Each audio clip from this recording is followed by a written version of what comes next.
예레미야 31장 31절에서 33절에는 새 언약의 내용이 나오고 있습니다. 하나님은 이스라엘 백성과 새 언약을 체결하겠다, 맺겠다라고 말씀을 하십니다. 모세를 통해서 언약을 체결했죠. 시내산 언약과 모압 언약. 그런데 이 언약을 체결하고서도 이스라엘 백성들은 그 언약을 깨뜨렸다라고 말하고 있습니다. 그래서 하나님은 새 언약을 이제 체결하겠다라는 것입니다. 그 새 언약은 무언가, 무엇이 새 언약인가? 이 궁극적으로는요, 예수님의 십자가 언약이 새 언약이 됩니다. 고린도전서 11장 25절에 식후에 또한 그와 같이 잔을 가지시고 이르시되 이 잔은 내 피로 세운 새 언약이니 이것을 행하여 마실 때마다 나를 기념하라 했습니다. 여기 새 언약이다. 무엇으로 세운다고요? 예수님의 피로, 십자가에 죽으시면서 흘리신 그 보혈로 새 언약을 세우겠다. 예수님이 직접 새 언약이라고 말씀하셨습니다. 그리고 예수님은 제자들과 유월절 만찬을 하시면서 새 언약 세운다 말씀하신 거거든요. 그러니까 이 십자가 언약이 새 언약을 의미하고 있습니다. 그렇기 때문에 이 구약 시대에는 앞으로 있을 십자가 언약을 바라보고 기존에 맺었던 언약들, 예를 들면 시내산 언약, 모압 언약, 이런 언약들을 마음에 새기면서 신앙생활을 하는 겁니다. 그러니까 십자가 언약이 모든 언약의 궁극적인 목적이고 그것을 바라보면서 언약을 체결한 것입니다. 자, 그러면 신약시대 오늘날 우리는 어떻게 하느냐? 우리는 십자가 사건이 과거에 이루어졌죠. 그러니까 우리 시대에는 십자가 언약을 기억하고 기념하면서 신앙생활 하는 겁니다. 구약시대는 어떻게 했다고요? 앞으로 있을 십자가 언약을 바라보면서 신앙생활을 했고, 오늘날 우리는 과거에 있었던 십자가 사건을 기억하고 기념하면서 신앙생활을 하고 있다라는 거예요. 그래서 예수님도 말씀했죠. 십자가 언약을 기념하라, 그렇게 말씀을 하셨던 거예요. 그런데 이 새 언약의 의미는 이미 구약 언약 속에 들어 있습니다. 자, 예수님의 십자가, 이것이 구약에 어디에 들어있는 거 아니요? 유월절 어린 양, 유월절 어린 양의 피를 통해서 이스라엘 백성이 출애굽했잖아요. 구원받았잖아요. 해방했잖아요. 그러니까 죽음을 면하게 된 거예요. 이것이 예수님의 보혈을 의미하는 거죠. 또 제사를 지내잖아요. 제사 지내면서 동물들의 피가 흘리잖아요. 그럼 이것이 십자가 보혈을 의미하는 거죠. 그러니까 유월절 만찬을 하면서 십자가, 또 제사를 드리면서 십자가, 구약시대는 그렇게 신앙생활을 했다라는 거예요. 그런데 우리는 제사 드리지 않아요. 왜? 예수님이 이미 십자가에서 죽으셨기 때문에. 대신에 예배를 드리면서 기억하고 기념하는 거예요. 그런 차이가 있다. 그런데 과거에는 십자가를 바라보면서 제사 드렸고, 우리는 과거에 있는 십자가 사건을 기억하면서 기념하면서 예배를 드리고 있다. 그 중심에는 십자가가 있다라는 것입니다. 그렇기 때문에 구약 시대에도 유월절 만찬을 하죠. 어린 양을 잡죠. 피를 뿌리죠. 자, 그렇게 하면은 그것을 하면서 마음에 새기는 거죠. 마음에 새기고 믿으면서 가면은 결과적으로 그것이 무엇을 믿는 셈이 되는 거 아니요? 예수님의 보혈을 믿는 셈이 되는 거예요. 이제 그래서 구원의 역사가 일어난다라는 거예요. 그런데 오늘 읽은 예레미야서에 나오는 이 새 언약에 가장 큰 특징이 있어요.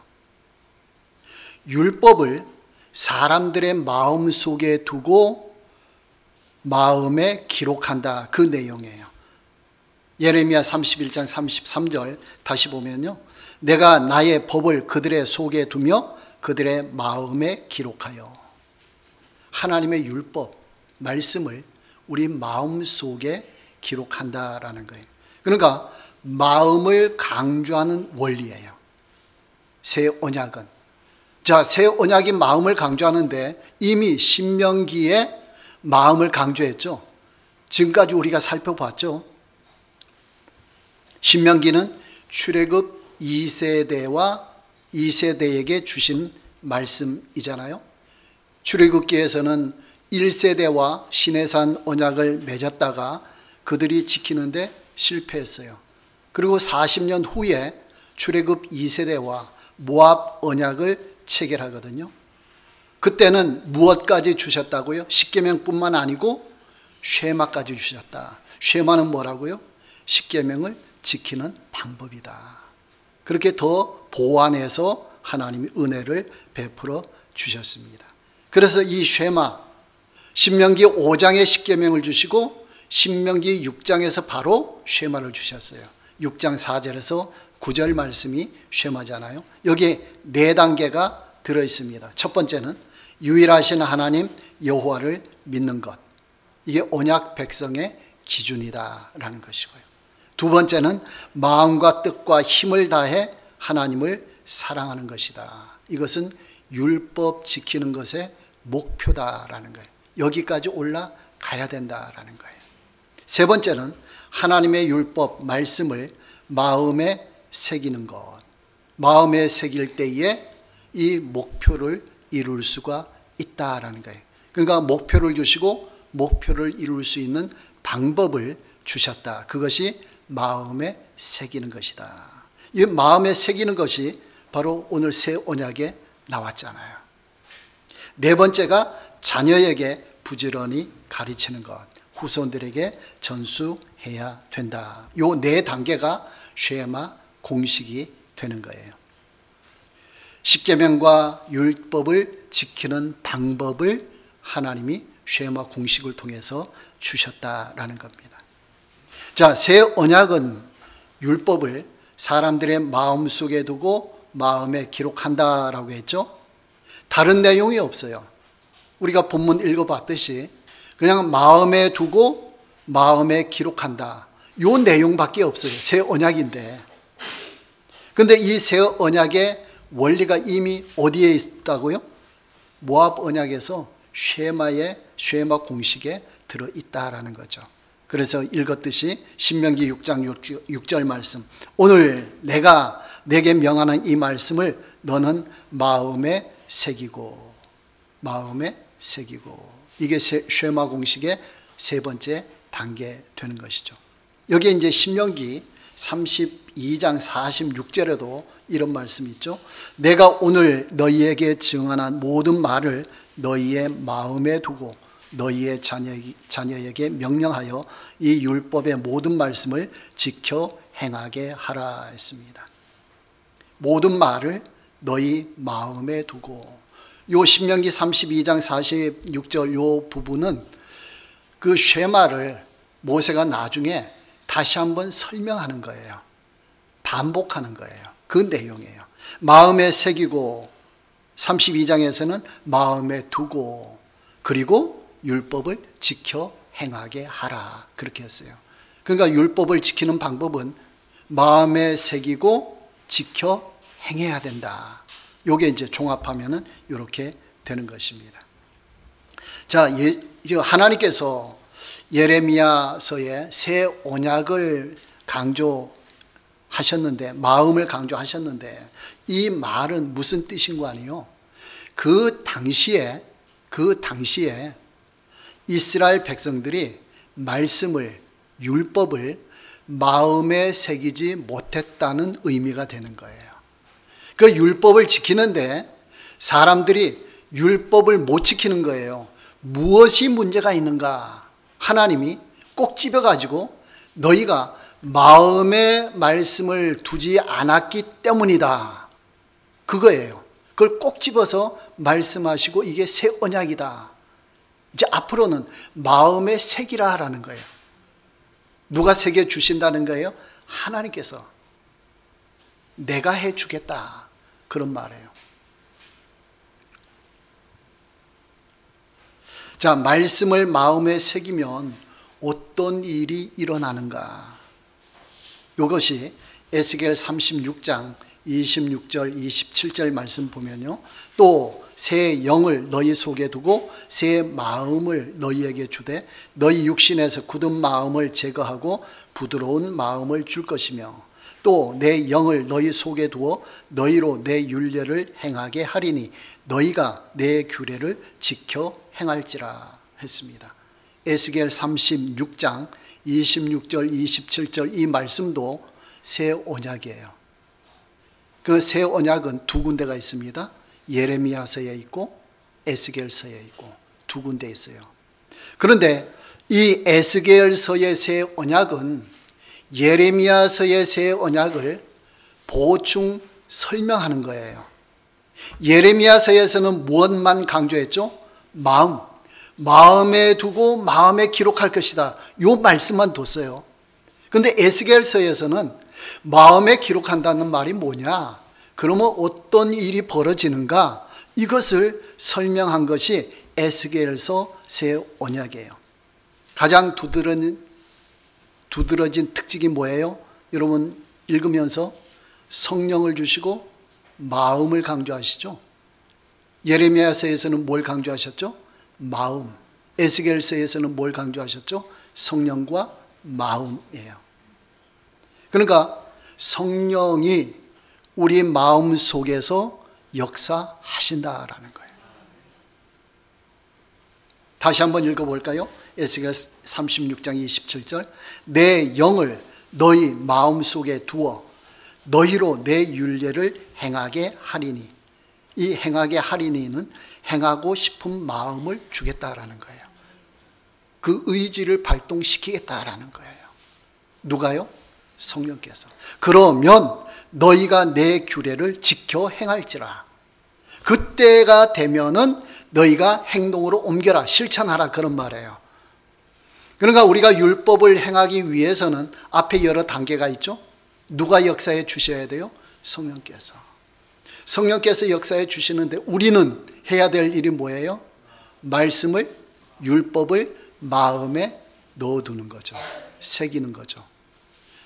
우리 마음속에 우리는 말씀을 듣고 읽고 보고 함으로써 마음에 새겨두면 누가 역사하시죠? 마음속에서 성령께서 역사해서 깨닫게 해주신다라는 거예요. 여러분 말씀이 깨달아지면 그대로 살아가고 싶죠? 마음이 생기죠? 그건 누가 역사하신 거예요? 성령께서. 우리는 여러분들은 교회 와서 설교를 들어요. 그렇죠? 들으면서 마음에 새기잖아요. 그러면 설교 말씀대로 살아가고 싶다 그런 마음이 자꾸 생기잖아요. 그건 누가 하신다는 거예요? 성령께서 하신다는 거예요. 그러니까 내가 말씀대로 살아가고 싶다 그 마음이 생기면 성령께서 역사하셨다는 증거예요. 그 다음에 이제 우리가 해야 될 일 있죠.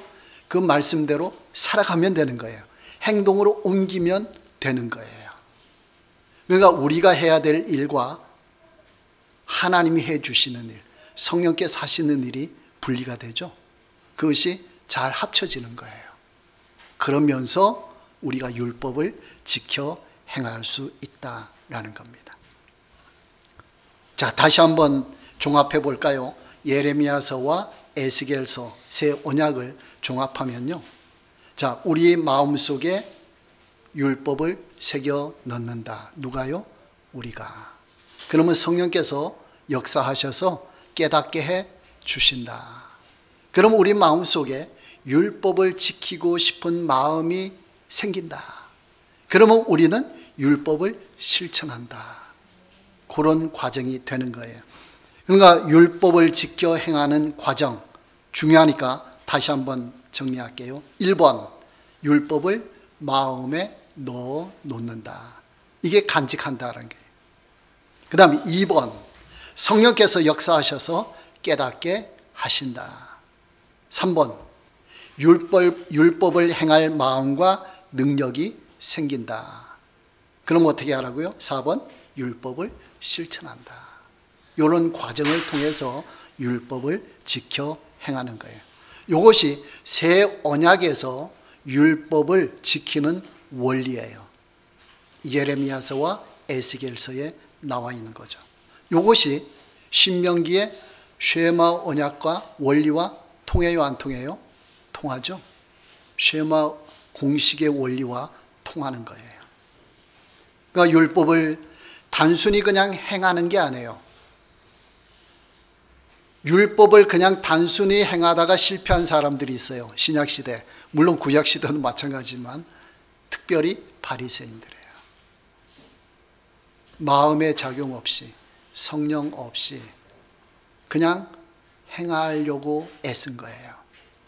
그 율법은 반드시 지켜 행해야 돼요. 지켜 행할 때에는 무엇이 작용해요? 마음. 그 다음에 성령께서 역사하신다라는 거예요. 이렇게 율법을 지켜 행하면 언약 관계가 유지가 되는 거예요. 하나님 백성으로서 살아가게 된다라는 거예요. 그러니까 이 언약은 항상 하나님과의 관계를 강조하죠. 언약을 체결했다 그러면은 무슨 언약이냐? 언약을 체결해서 뭐 하느냐? 하나님과의 관계가 맺어지고 하나님과의 관계가 깊어지는 거죠. 이게 언약을 맺는 거예요. 그러니까 관계 형성이 핵심이에요. 그러니까 예레미야의 새 언약에서 관계를 말씀했어요. 내가 나의 법을 그들의 속에 두며 그들의 마음에 기록하여 나는 그들의 하나님이 되고 그들은 내 백성이 될 것이라. 이게 관계잖아요. 그 다음에 에스겔서 새 언약에서는 너희는 내 백성이 되고 나는 너희 하나님이 되리라. 관계가 이루어지는 거예요. 어떻게 하는 사람에게요? 새 언약의 원리에 따라 살아가는 사람은 그런 관계가 지속된다라는 거예요. 그러니까 율법을 마음에 새기고 성령께서 역사하시면 하나님과의 관계가 형성되고 회복되고 더욱더 깊어진다라는 거예요. 이렇게 살아가는 사람이 하나님의 백성이고 새 언약 속에 살아가는 사람이라는 거예요. 그러니까 예레미야, 에스겔 선지자가 이런 말씀을 선포했다는 것은 그 당시에 이런 관계가 흐트러졌다는 거예요. 언약 관계가 흐트러졌다는 거예요. 율법을 지킬 때 그렇게 지키지 못했다라는 거예요. 그래서 이 말씀을 하나님께서 주셨다라는 거예요. 그러니까 예레미야와 에스겔을 통한 이 새 언약, 이 외침은 궁극적으로는 예수님의 십자가 사건에서 이루어져요. 예수님의 십자가를 통해서 이루어집니다. 근데 1차적으로 그 당시에는 언제 이루어지느냐? 이제 바벨론 포로로 막 붙잡혀 갈 때 그때거든요. 멸망당할 때거든요. 그때의 예레미야와 에스겔을 통해서 말씀을 주신 거예요. 이게 그 당시에는 언제 이루어지느냐? 바벨론에서 포로 해방되었을 때, 그때 느헤미야, 에스라, 스룹바벨 이런 사람들이 성전도 건축하고 성벽도 보수하고 개혁도 이루어가고 막 했죠. 바벨론 포로 해방이 이루어지면서 1차적으로 새 언약이 이루어지는 거예요. 그러니까 이 사람들이 마음이 새로워지고 죄를 회개하고 율법을 올바로 지키게 됐다라는 거예요. 자, 로마서 2장 29절에 보면요. 할례는 마음에 할지니 영에 있고 율법 조문에 있지 아니한 것이라 했습니다. 로마서는 신약이죠. 근데 신명기 10장 16절 이 구약이잖아요. 똑같은 말씀이 나와요. 너희는 마음의 할례를 행하고 다시는 목을 곧게 하지 말라. 구약의 어디에 할례를 하라고요? 마음에. 우리는 보통 구약에서는 몸에 그냥 할례하면 된다 이렇게 생각하잖아요. 근데 몸에 한다고 해서 다 된 게 아니에요. 어디에 해야 된다고요? 마음에 할례를 해야 된다. 그러니까 구약과 신약의 원리가, 기본 원리는 통한다라는 게, 동일하다라는 겁니다. 그러니까 할례를 행할 때 일단 몸에 행하잖아요. 몸에 행하면서 마음에도 할례가 이루어지는데 어떻게 하면은 마음의 할례가 이루어지는가? 여러분, 새 언약의 원리, 쉐마 공식의 원리를 적용하면은 이해가 되는 거예요. 알 수 있어요. 자, 할례를 몸에, 일단 율법 규정에 할례하라라는 말씀이 있잖아요. 그렇죠? 율법 규정에. 그럼 그 말씀을 어디에 받아 넣어요? 우리는 마음에. 아, 할례를 해야지. 마음에 넣잖아요. 그러면서 몸으로 할례하는 거예요. 할례하면은 그때 할례를 하면서 마음속에 넣은 율법 규정, 그걸 통해서 누가 역사하시는 거예요? 성령께서 역사하시는 거죠. 그러면 마음의 할례가 이루어지는 거예요. 그러니까 몸의 할례를 통해서 마음의 할례도 이루어지고, 그러면서 온전하게 할례가 이루어지는 거예요. 그럼 몸에만 할례하면은 하나님이 인정하셔야 안 하셔요? 안 하시죠. 세례도 역시 마찬가지예요. 신약에서는 세례잖아요. 물로 세례 받죠? 그 행위를 통해서 마음속에 누구를 기억해야 돼요? 예수님을. 예수님 보혈. 나의 죄를 위해서 이 땅에 오셨고 나를 위해서 죽으셨다. 그러면서 세례를 받는 거죠. 그러면은 머리에 세례를 받지만 마음의 세례가 이루어지는 거예요. 이게 불세례인 거예요. 물세례가 이루어지면서 동시에 불세례, 마음의 세례가 이루어지는 거예요. 그러니까 구약이나 신약이나 이 원리는 동일한 거예요.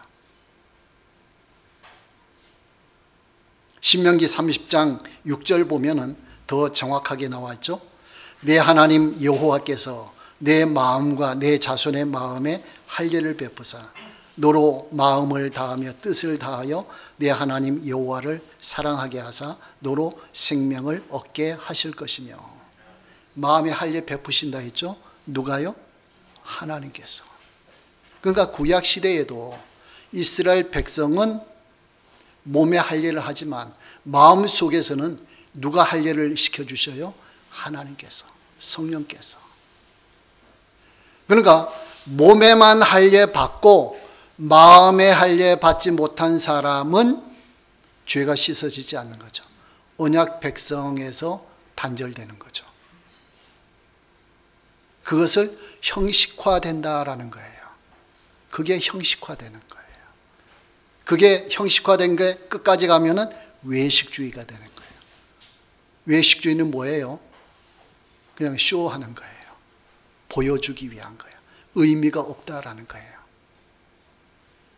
그러니까 구약 시대에도 마음의 할례를 받아야 됐다라는 거예요. 신명기에 이미 말씀하셨잖아요.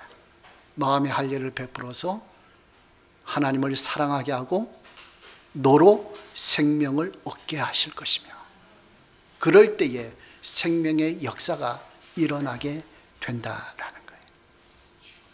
그러니까 이 새 언약의 원리는 신약에서 시행된 게 아니고, 처음 시행된 게 아니고, 원리는 처음부터 구약부터 시행되어 왔다라는 거예요.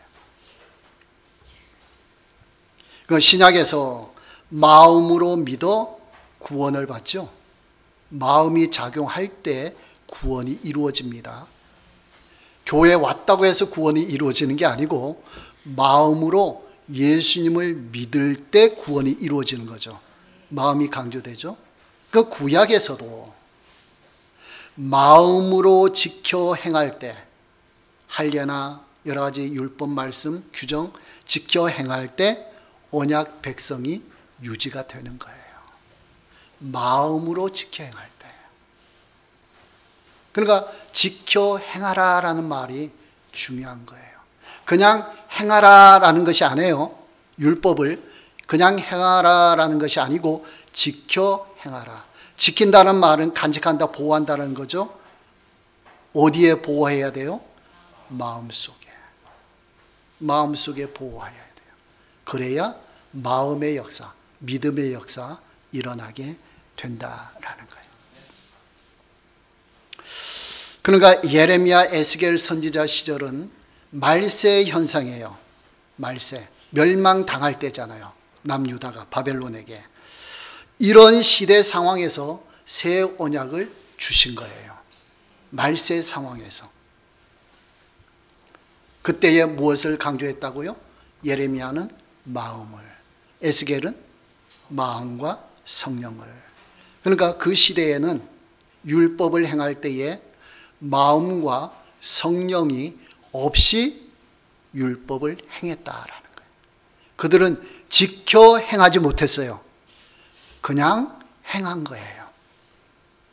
제대로 지키지 못했다라는 거예요. 그 율법 지켜 행하는데 실패한 거예요.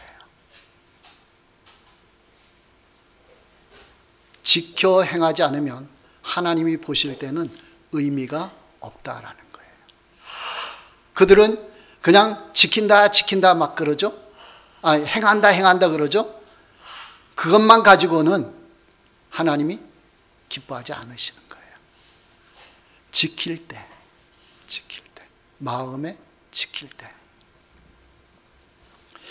그러니까 이런 상황을 이미 100년 전에 이사야 선지자를 통해서 경고를 하셨습니다. 이사야 29장 13절에 이 백성이 입으로는 나를 가까이하며 입술로는 나를 공경하나 그들의 마음은 내게서 멀리 떠났나니 했습니다. 마음은 떠났다. 입술로는 하나님 예배합니다, 제사합니다, 하나님 사랑합니다, 하나님 믿습니다. 입술로는 그러는데 마음은 떠나버렸어요. 그럼 믿는 사람이에요? 안 믿는 사람이에요? 그건 안 믿는 사람이죠. 이미 100년 전에 이런 일이 벌어졌어요. 그러니까 이 상태가 100년 지속되다 보니까 어디로 갔어요? 멸망으로 가게 되었다라는 거예요. 그러니까 형식적인 종교 생활이 이루어졌고 이것이 구약의 외식주의가 된다라는 거예요. 고린도후서 3장 6절 말씀, 그가 또한 우리를 새 언약의 일꾼 되기에 만족하게 하셨으니 율법 조문으로 하지 아니하고 오직 영으로 함이니 율법 조문은 죽이는 것이요 영은 살리는 것이니라. 새 언약의 일꾼은 성령을 따라가는 사람입니다.